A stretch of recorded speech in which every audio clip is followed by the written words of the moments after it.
নমস্কার, গুরু কৃপাহি কেবলম। আজকের আলোচনার বিষয় হচ্ছে চুরি ডাকাতির পেশা। চুরি ডাকাতির পেশা কিভাবে আপনারা বিচার করবেন?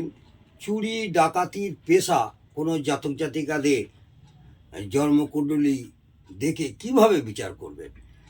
হয়তো অনেকে জানেন, তবুও আমি একটু সরলীকরণ করছি। দ্বিতীয়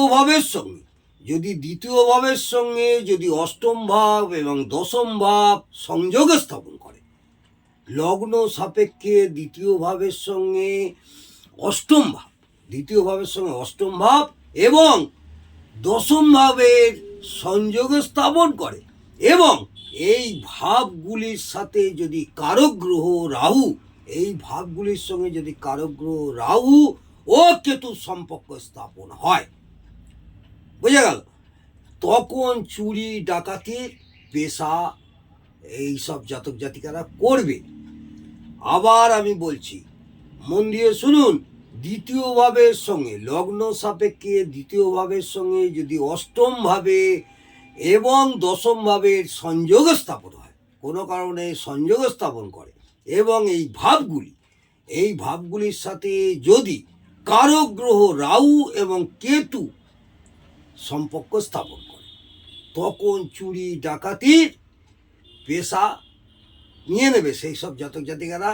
তাদের চুরি ডাকাতি করার সম্ভাবনা থাকবে, কারণ কারক ভাব হচ্ছে দ্বিতীয় ভাব, প্রধান ভাব। আমি আপনাদের বোঝার সুবিধার জন্য আমি ভেঙে ভেঙে বলছি।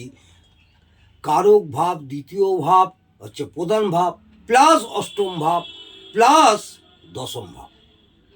কারক গ্রহকে রাহু প্লাস কেতু, কারক গ্রহ হচ্ছে রাহু প্লাস কেতু, রাহু গ্রহ আর কেতু গ্রহ, এই দুই ছায়া গ্রহ হচ্ছে কারক গ্রহ। কারণ দ্বিতীয় ভাব অর্থ, দামি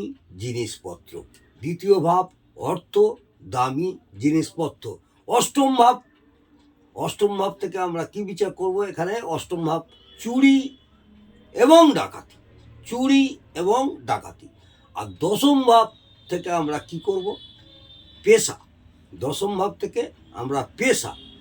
আর রাহু থেকে আমরা বিচার করব চোর এবং ডাকাতি। আর কেতু থেকে বিচার করব গোপন অথবা ষড়যন্ত্র। তাহলে বোঝা গেল, কোনো জাতক জাতিকার যদি জন্মপঞ্জিকা আপনারা তৈরি করেন বা জন্মপঞ্জিকা দেখেন বা লগ্নকুণ্ডলী দেখেন, কিভাবে আমরা বুঝবো সেই জাতক জাতিকাদের পেশা হবে চুরি এবং ডাকাতি?